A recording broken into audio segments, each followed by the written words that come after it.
Let me ask you something, and I want you to sit with this question for a moment. If someone told you right now that you have exactly 5 years left on this earth, what would you stop doing? Not what would you start? Not some bucket list fantasy. What would you stop?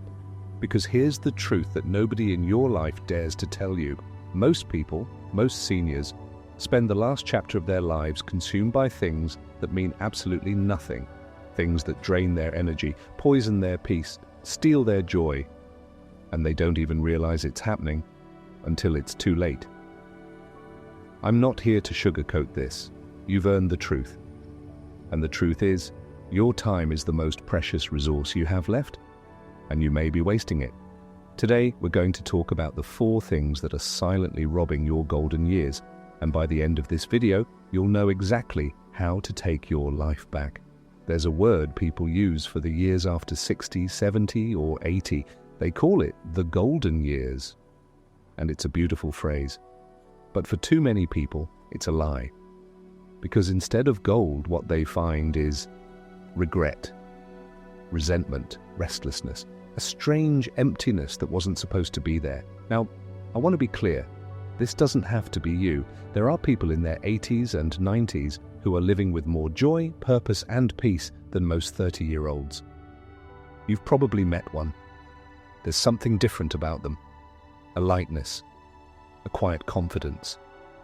What's their secret? They learned, sometimes through great suffering, what truly matters. And more importantly, what doesn't. That's what this conversation is about. Not adding more to your plate, not a self-improvement checklist.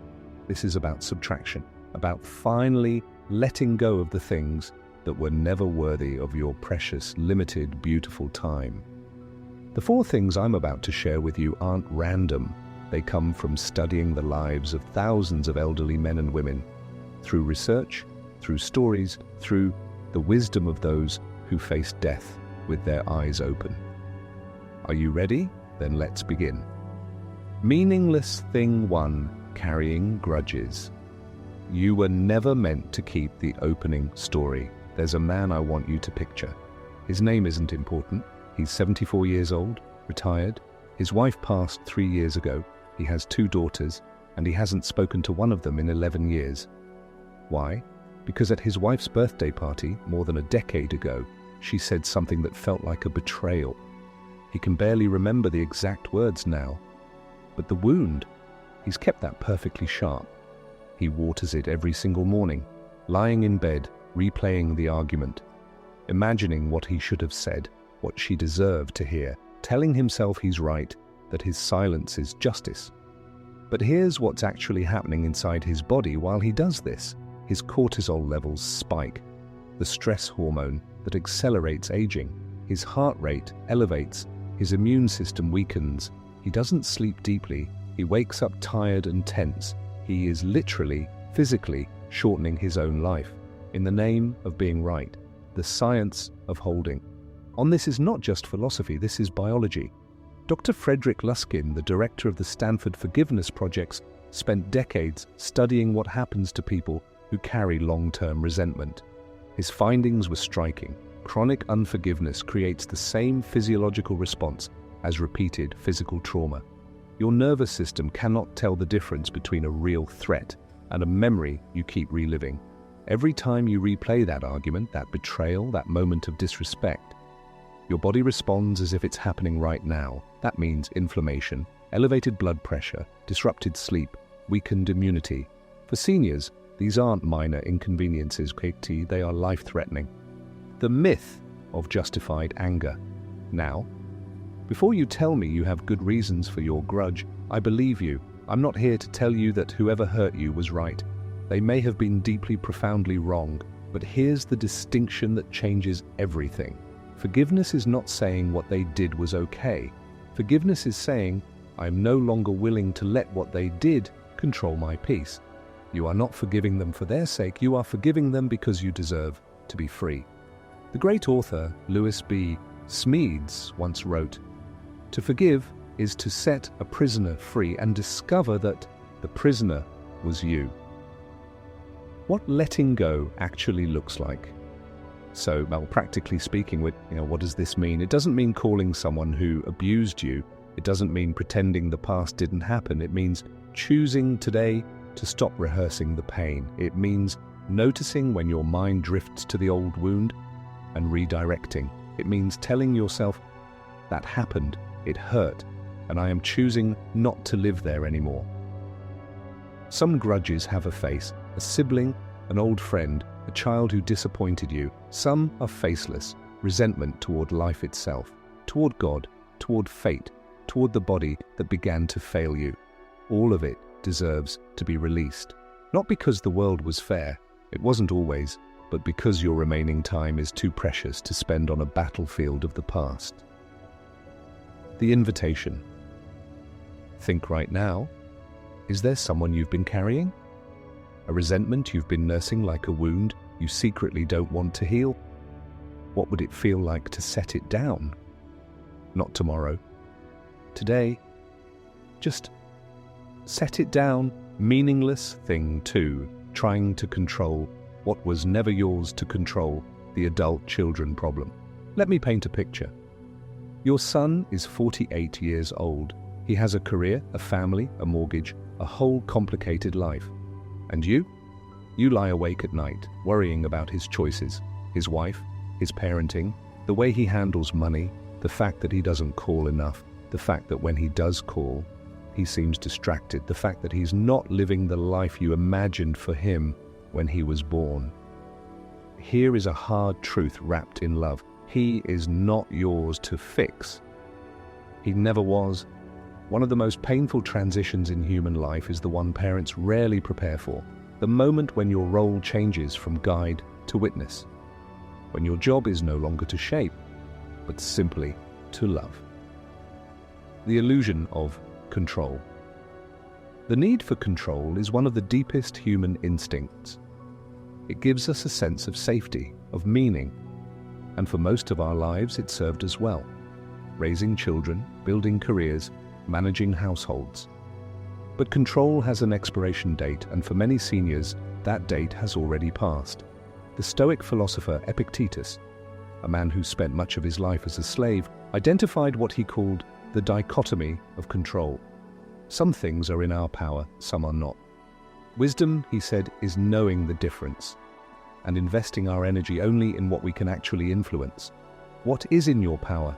How you treat people, the words you choose, your attitude, your daily habits, whether you call, whether you show up, whether you say I love you. What is not in your power? Other people's choices, the weather of the future, the economy, your children's marriages, whether your grandchildren look up from their phones at dinner. The hidden cost. Here's what chronic over-control actually costs you. It costs you your relationships. The children who feel monitored pull away. The friends who feel judged stop calling. You end up more alone and more bewildered about why. It costs you your peace. Because when you're in the business of managing outcomes you cannot manage, anxiety becomes your full-time occupation, and it costs you the present moment.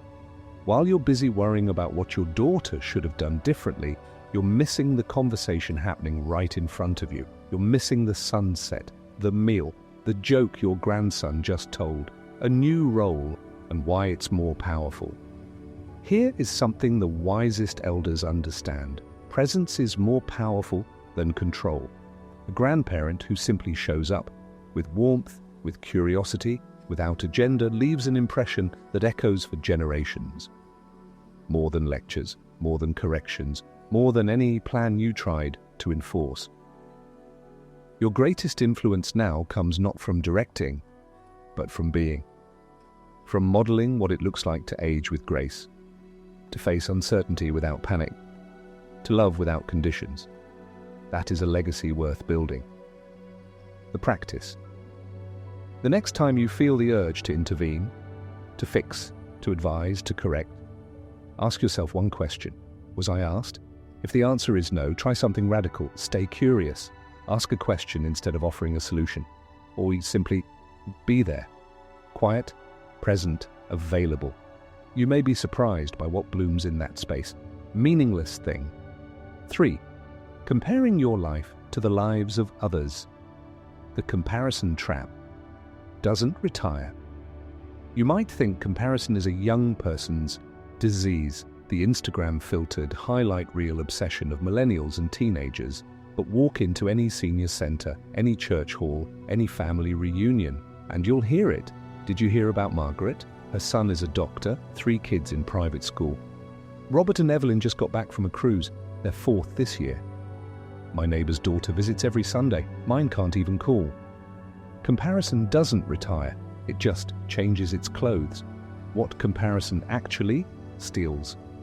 Theodore Roosevelt called comparison the thief of joy. He was right. But for seniors, it steals something even more specific. It steals gratitude. The moment you measure your life against someone else's edited highlight reel, you become blind to the actual richness of your own story. Think about what you have lived through, the decades of experience, the relationships you've navigated, the losses you survived, the moments of quiet beauty you've witnessed, the meals, the seasons, the ordinary Tuesdays that turned out to be extraordinary.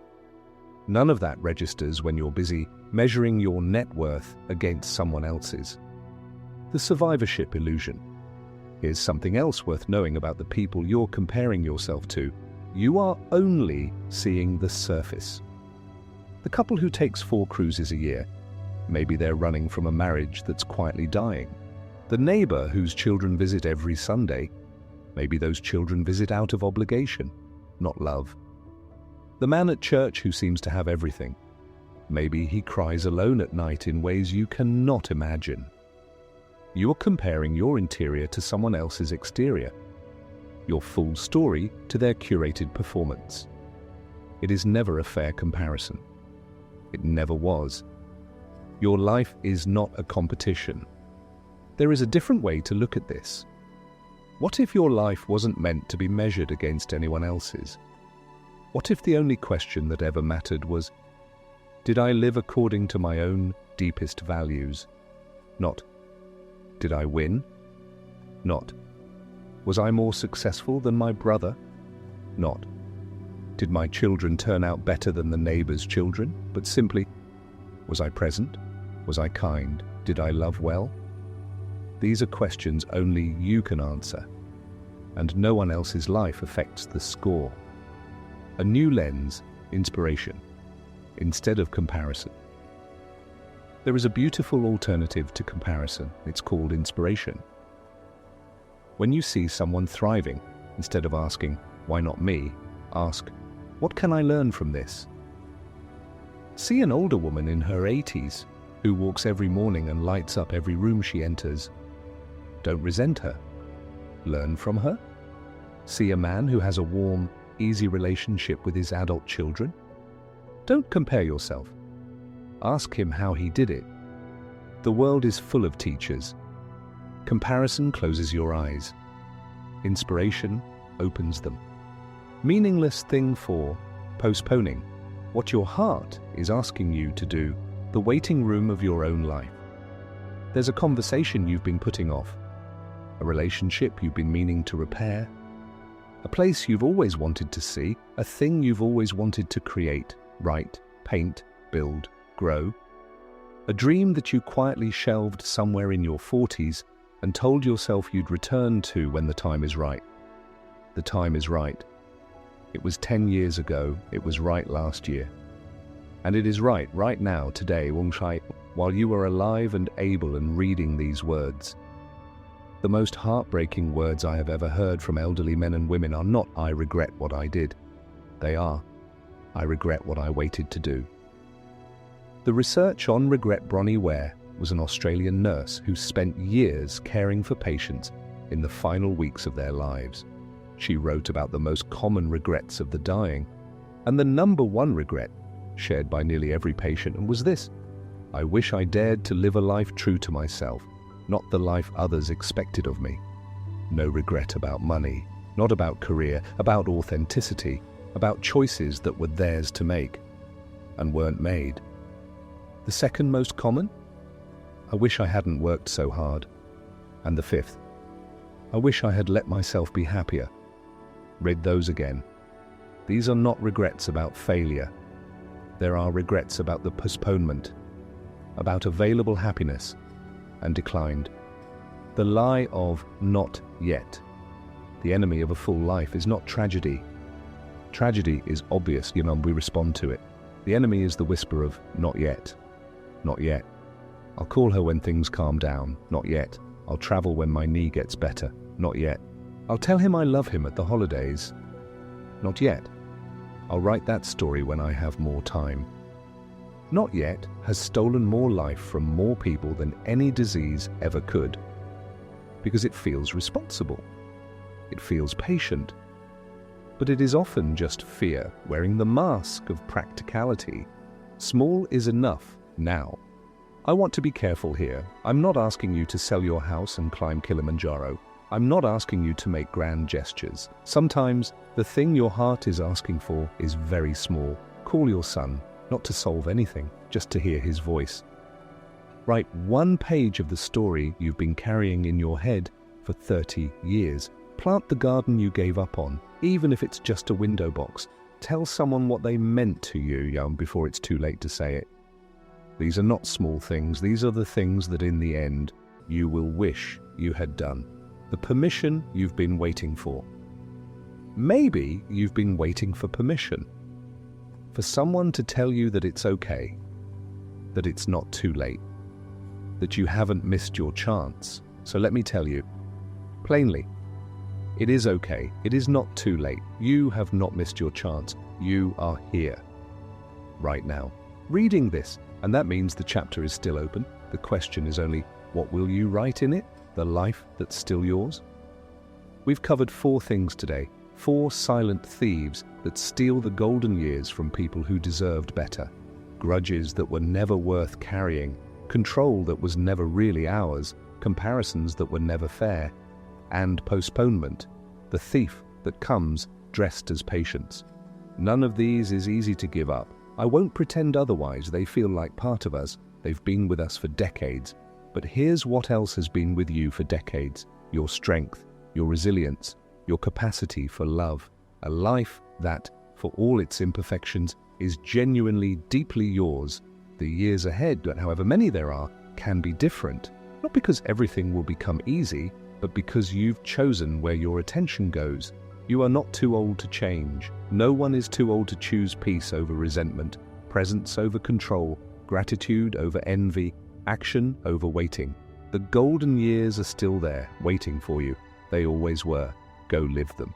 If this video resonated with you, if any part of it felt like it was speaking directly to you, I want you to do something right now. Don't scroll past this moment. Think of one thing, just one grudge, one habit of control, one comparison, one dream you've been postponing. And in the comments below, tell me about it. Just write, I'm letting go of blank, or I'm finally going to blank. You don't need to explain. You don't need to justify. Just name it, claim it, and let this community witness it, because you are not alone in this, and you never were. If you want more conversations like this one, hit subscribe. We come back every week with wisdom for the life you're living right now, not the life you used to live, this one. Until next time, take care of yourself and each other.